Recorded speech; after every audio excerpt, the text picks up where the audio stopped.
my role here is essentially as an invitation into presence.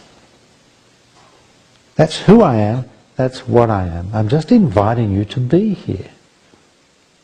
Because out there in the world, that invitation to be here isn't all that common. Isn't that true? There's not that many people out there in the world calling you to presence, being present with you. So that's the opportunity here. It's an opportunity for us to come into presence. And it's an opportunity for us to fine-tune as we go how to stay present in your life, how to stay fundamentally present as you live your life. How to become a master of your mind and ego so that you're no longer pulled out of presence. When you're truly present, it's so easy to see that which is not present. It's so obvious. And the truth is that almost all of humanity is functioning in a non-present way, in an unconscious way. Almost all of the 6 billion on this planet are living unconsciously, are living lost within the world of the mind. Functioning as egos within the world. Each of us living in our individual world of separation. Doing the very best we can to survive and even hopefully thrive in our individual worlds of separation.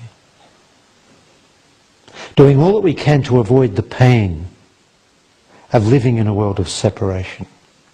What do I mean by that? What do I mean by separation? What are we separate from? We're separate from the truth of life revealed through this moment. We're separate from the truth of love, which is of this moment. At the very deepest level, we're separate from God, which is this moment. In fact, it's our belief in God that separates us from God. And the reason we need to believe in God is because we've separated from God by leaving the present moment and becoming absorbed into the world of the mind. And we're becoming more and more absorbed into the world of the mind, ultimately imprisoned there. Then we're condemned to function at such a limited level of consciousness, and we don't realize that until we awaken into the truth of who we really are. When you awaken into the truth of who you are, then you know.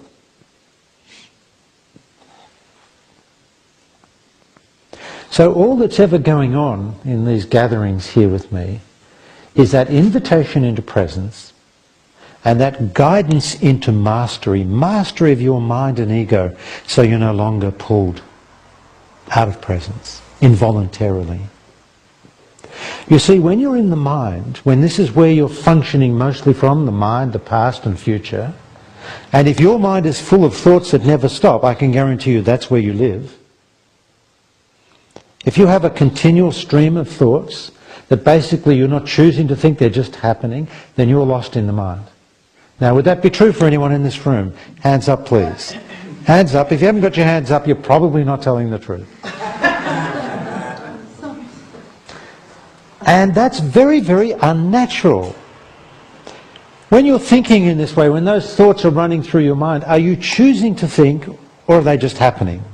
Can I have a response? They're just happening. It's not like it's voluntary, they're just happening. So you become a victim of that, pulled from somewhere into your past or somewhere into your future, anywhere but here now. It's a very unawakened state. And sometimes those thoughts can be spiritual thoughts. That's no better. Spiritual thoughts are no better than mathematic thoughts, or ordinary thoughts, or general gossip thoughts. All thoughts achieve the same outcome. They take you out of the truth of life, out of the present moment, into a world of illusion, into separation. Now, what do I mean by illusion? Into a world of illusion. This is a little bit startling, But the truth is that everything outside of this moment, everything outside of this moment is an illusion that is accessible to you only through thought, memory, imagination. That's how you get there. That's how we access this illusory world within the world of the mind, the world of the past and the future. We access it by thinking. Now, there's nothing wrong with thinking, unless, of course, that thinking is involuntary and constant, and we're continually pulled into that world of not here. And then, even worse, we begin to believe in those thoughts, and we begin to believe in that illusory world as real. Now we're in trouble. Now we're lost in separation. Now the only hope is to find our way home. Where is home? Here. Where else? When? Now. And this is the homecoming. To be truly here now. You, utterly present with what is here. You're at home. And if you're truly present with what is here, and your presence is almost like an embrace of what is here. There's no separation. You're one with what is here. Then you are an awakened being. It has nothing to do with spirituality. It has everything to do with you being an awakened being. A conscious being. That's the true quest. That's the quest that we've been on since the days of Buddha onwards. That's what Buddha was speaking of. Not different to what I'm speaking. Lao Tzu, same thing. Jesus, same thing, if you know what he's really speaking about. Ramana Maharshi, same thing. To come to the very source, the very center, the very core of your existence, of your being. To come into a state of perfect silence, presence, where it begins to open up into the eternal, where it begins to reveal oneness, where you begin to feel the isness in everything. Isness here. And you are a part of that isness. You are of the isness. You are isness itself when you're truly present. It's very simple, what I'm saying. Now, the beautiful thing about what I'm saying is that we're not getting rid of anything. We're not getting rid of the mind. We're not getting rid of religion. We're not getting rid of spirituality. We're not getting rid of thoughts. We're not getting rid of gossip.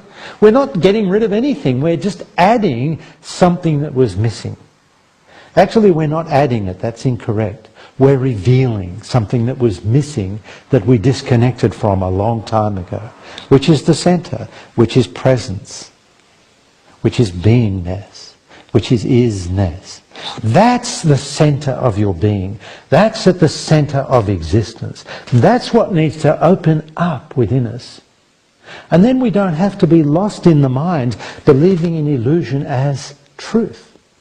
We can still play in the mind. We can still play in illusion. But we now know where the truth of life is. That's the whole point. We now know where the truth of life is. It is here now. It is you here now. Here now is meaningless without you here to reveal it. That's the whole point. You are here as the revealers of here now. You are here as the revealers of the present moment.